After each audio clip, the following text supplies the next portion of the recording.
Herkese salam, Kripto Azərbaycan izləyiciləri, yeni bir video ilə daha qarşınızdayım. Dostlarım, bugün bazar haqqında sizlərə öz fikrimi deyəcəm və ekstradan isə bunu deyim ki, bu ayın 30 günü, yəni ki, noyabrın 30 günü bizlər fair modda birləşəcəyik. Təbii ki, Bitgetin təşkilatçılığı ilə bu tədbirə əgər ki gəlmək istəyirsinizsə, siz də videonun açıqlama qismində link qoyacağam. 5-6 saatlıq belə deyim bir tədbirdir.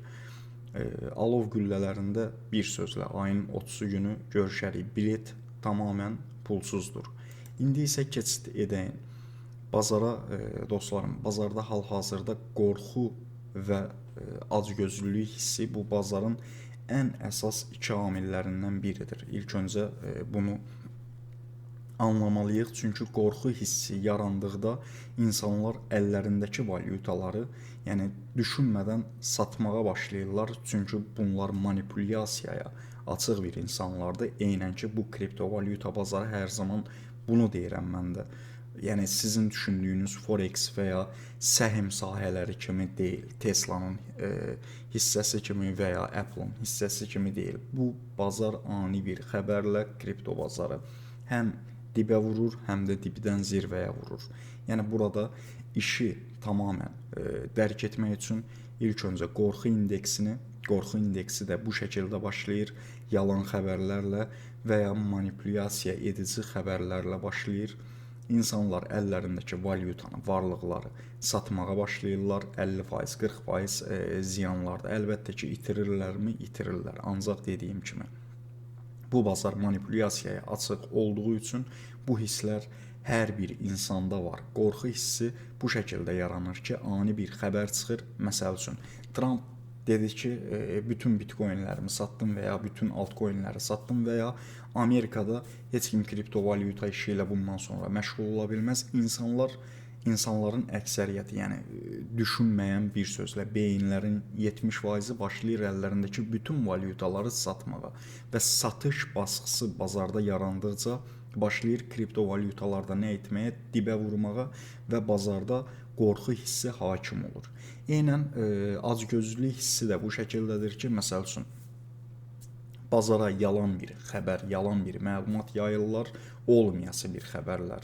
Məsəl üçün, Trump 2 gündən sonra bu bazara 1 trilyon və ya 2 trilyon dollar pul yatıracaq. Başa düşdünüz və insanlar Trumpdan öncə kriptovalyutaları satın alıb, güya ki, onun üzərindən qazanc əldə edəcəklərini düşünürlər. Əslində dostlarım, bu iş belə deyil. Yəni burada okey, Trump güclü bir fiqur ola bilər, Elon Musk güclü bir fiqur ola bilər. Ancaq hər zaman analizlər bizə gedəcəyimiz yolun 50%-ni göstərir. Mən indi sizlərlə təbii ki, öz analizimi bölüşəcəm.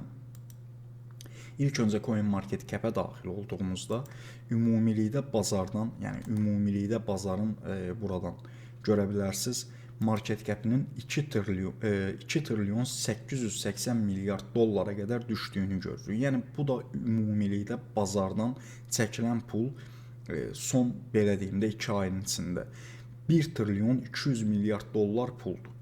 Yəni bu pullardakı kimlərin cibinə gedir? Əlbəttə ki, balinaların, bu qrafikləri idarə edənlərin. Bizlər burada qrafik təxmin edərkən onlar qrafiki istədiyi yönə aparırlar. Məsəl üçün, bir kriptovalyutanı qaldıran da onlardır, həmçinin satdıran da onlardır. Media da onların əlindədir, pul da onların əlindədir. Yəni bizlər sadəcə kriptovalyuta əgər işində isə bu oyunu anlamağa çalışmalıyıq. Gördüyünüz kimi ötən 2 ayın içində artıq bazardan 1 trilyon 200 milyard dollar dəyərində pulun silindiyini görürük. Və ümumilikdə bazarda qalan pulun dəyəri 2 trilyon 880 milyard dollardır. Yəni ortalama 3 trilyona yaxın belə deyim də puldur. Və bu da dostlarım dominansiya ilə baxsaq təbii ki 3 yerə bölünür. Bu 2 trilyon 880 milyard dollar 58%'lik bir pul Bitcoin'in içindədir, 11,5 Ethereum'un içindədir 11%'lik, yəni 12% da deyə bilərik. Həmçinin də 30% da digər altcoin'lərin içindədir. Ancaq bazardan bu günlərim pullar çəkildiyinə görə dostlarım, yəni belə deyim də sizlərə, bu 4 trilyon dollar bazarda olanda Bitcoin'in dominansı düşsəydi və buradan dominansdan düşən faizlər, yəni düşən pullar, belə deyim də Bitcoin'dən çıxan pullar altcoin'lərə girsəydi, altcoin'lərdə güclü bir ralli, yəni ki qalxışlar başlayacaq idi. Ancaq təbii ki, həm altcoin'lərdən pul çıxdı, həm Bitcoin'dən pul çıxdı, həm Ethereum'dan pul çıxdı. Ona görə bir sözlə bu bazarın dibə vuruş şəkildir. İndi isə mənim analizim nədir? Son bu arada 2 gündür bu analizin üzərində işləyirəm və mənə nəyi göstərir? Baxın, bunu bu videoda sizlərlə bölüşəcəm. İlk öncə bunu deyim ki, dostlarım, toplamda 287 ədəd şam yoxlamışam. Yəni ki, 287 ədəd şamı həm yoxlamışam, həm günlük volümlərinə baxmışam. Təbii ki, bunu Ethereum üzərindən etmişəm. Burada fake şamlar da var idi. Yəni ki, manipulyasiyası olan şamlar, məsəl üçün. Bunu da bir videolarımızın birində izah etmişəm. Belə deyim də dostlarım, volümü, günlük alım-satımı şama baxdığımızda görürük ki, məsəl üçün 10 milyon alım-satımı var, 10 milyonluq Ethereum alınıb satılıb, ancaq 7 milyonluq alış-satış gələndə həmin şam qırılır. Başa düşdünüz? Olduğu dəstəyi itirir. Təbii ki, bu tərs fake şamları da gördük və ekstradan isə güclü, yenə də deyirəm, dəstək yerimiz Ethereum'da 2700-2600 dollar civarında. Yenə də bu qərarımı tam olaraq bütövləşdirdim. Özünüz də görürsünüz ki, keçən dəfədən dediyim kimi, yəni Ethereum'da ən güclü yerlərdən biri 2600-2700 dollar səviyyəsi olduğuna görə baxın buralar. Bir dəqiqə mən buradan bu xətti bağlayayım. İndi sizlərə deyəcəm. Burada gördüyünüz kimi dostlarım, baxın. Mən buradan yeni bir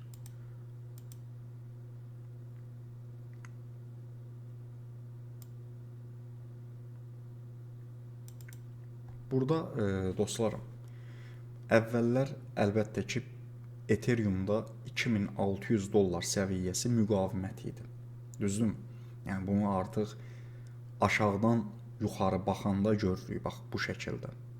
Artıq biz anlayırıq ki, burada aşağıdan əgər bir şeyə yuxarı baxırıqsa, bura nə sayılır? Müqavimət. Buradan oxu izləyin. Buradan aşağı baxdığımızda bura nə sayılır? Dəstək. Artıq görürük ki, Ethereum 2700 dollar səviyyəsini, yəni 2700-2600 dollar səviyyəsini dəstəyə çevirib. Eynən baxın, burada görə bilərsiniz. Və bu arada günlük şamda yoxlayıram. Yəni burada hər görəcəyiniz bir şamın biri bir gün deməkdir. Və yoldaşlar, burada belə bir şey var ki, indi hal-hazırda bazarın döngüsünü sizlərə deyirəm. Artıq bazar bir sözlə bizdən aldığını alıb, bizdən yediyini yeyib. Başa düşdünüz nə demək istədiyimi? Yəni ki, burada qorxanlar artıq qorxub əllərindəki varlıqları satıb, yəni bizim kimi təkdə tükdə qalan adamlar isə hələ ki gözləmədədir. Başa düşdünüz? Və biz də burada ən ağıllı, necə deyim, yer olaraq da bunu düşünə bilərik. Bax buranı. Ethereum'un eynən son 2 gündə hesablamalarımı deyirəm sizə, üzərində dayandığım yeri deyirəm sizə. Baxın, burada dostlarım alıcılar var və həqiqətən yatırımları edirlər. Ethereum'un bir sözlə geri qaytarmağa çalışırlar. Baxın, bu səviyyəni, buranı. Burada görürsünüz müqavimət bölgəsini. İndi burada bunu güclü bir dəstəyə çevirirlər. Bax, demək istədiyim budur. Güclü bir dəstəyə çevirib bazarda təkrardan bir qalxış döngüsünü yaratmağa çalışırlar. Əlbəttə ki, növbəti dəfə indi Ethereum toparlandıqdan sonra sizə öz senaryomu bu arada deyirəm. Yəni burada Ethereum toparlandıqdan sonra nə olacaq? Mən sizə deyim. Növbəti artıq 4900-5000 dollar səviyyələrində bir müqavimət yaranır və Ethereum başlayacaq oranı qırmağa. Başa düşdünüz? Yəni bunu da bu şəkildə göstərə bilərəm. Bax. Burada görürsüz dostlarım, artıq yəni növbəti necə deyim, qalxışlar bizi bax burada gözləyəcək. Bax buradan bura qədər bazar toparlanır. Başa düşdünüz? Altcoinlər toparlanır. Ethereum-un buradan bura qədər qalxışına. Və ondan sonra əlbəttə ki, nə olur? Yəni bizim gözlədiyimiz altcoin sezonu, bizim gözlədiyimiz altcoinlərin ralliləri bu şəkildə başlayır. Başa düşdünüz? Yəni öz düşüncəmi sizlərə deyirəm. Yəni mən buranı konkret olaraq güclü bir dəstək bölgəsi olaraq düşünürəm. Bunu da ona görə düşünürəm ki, 287 şamı bir-bir yoxladığımızda, məsəl üçün 150 şam çox da effektli bir şamlar deyildi, amma son 137 şama baxdığımızda görürük ki, həqiqətən yəni onlar daha dolğun şamlardır və içlərində alımları, satımları, volümləri digər günlərə, digər şamlara baxanda daha güclüdür. Başa düşdünüz? Ona görə buradan bunun bu şəkildə qırılmasını mən gözləmirəm. Baxın, buradan bu şəkildə bunun qırılmasını və ya aşağı iynə atmasını belə gözləmirəm.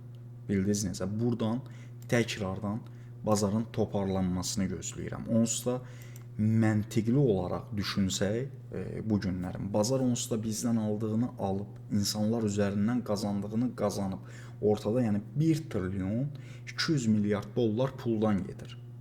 Bunu artıq bu bazar bizim kimi 100 milyonlarla insanın əlindən alıblar. Başa düşdünüz?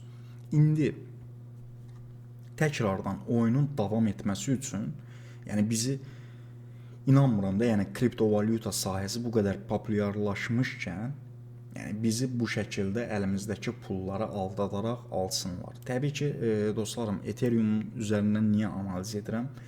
Bunu deyim sizlərə.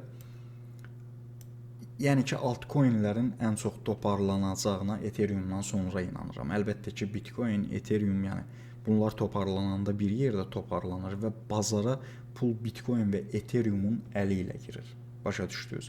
Ona görə mənim üçün hal-hazırda ən önəmli dəstək nöqtəsi Ethereumda 2600-2700 səviyyələrdir.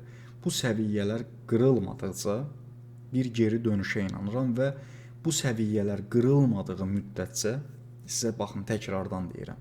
Yəni o sezonu gətirəcəklər. Başa düşdünüz? Yox, əgər yəni buradakı senaryoya bu şəkildə baxa bilərik. Məsəl üçün Ethereum yəni 2000'lərin altına və ya 2100 dollar civarlarına gəldisə, təkrardan bura müqavimət bölgəsi olacaq və ondan sonra bir də güc toplamalıdır ki, bazar özünə gəlsin. Başa düşdünüz? Yəni bu da ki, uzun illər çəkə bilərmi? Əlbəttə ki, dostlarım, məsəl üçün 1 il qala bilərik içəridə, 2 il qala bilərik, başa düşdünüz? Yəni o illər ərzində də daha effektli, əlbəttə ki, altcoinləri araşdırıb, axtarıb tapa bilərik bu şəkildə. Təkrardan bazar toparlananda əlimizdə olan valyutaları, məsəl üçün, bir qoyduğumuzdan 10, 20, 30, 50 bu şəkildə qazanclar əldə edə bilərik. Ancaq yenə də deyirəm, dostlarım, baxın, burada qrafik hər şey demək deyil, amma mən sizə deyim, bu qrafik bizə hal-hazırda bunu göstərir ki, yəni buradan geri dönüşü var. İndi mən söz yox, heç birimiz bilə bilmərik. Elon Musk məsəl üçün kriptoda güclü bir fiqurdur. Trump kriptoda güclü bir fiqurdur. Bunların nəyisə harda alacağını, nəyisə harda satacağını və ya bunlar haça xəbər paylaşacağını, düzdür, biz bunları bilə bilmərik. Çünki içərdən alacağımız bir insight xəbər yoxdur. Başa düşdünüz? Ancaq dostlarım, qrafiklə baxanda, yəni baxıb və inandığım qrafiki sizlərə deyirəm. Mən gözləyirəm ki, baxın, bazar buradan təkrardan öz geri dönüşünü edəcək. Belə, videomuz bu qədər idi. Siz də videonu bəyənərək Kripto Azərbaycan kanalına öz dəstəyinizi verə bilərsiniz. Sağ olun, hələlik.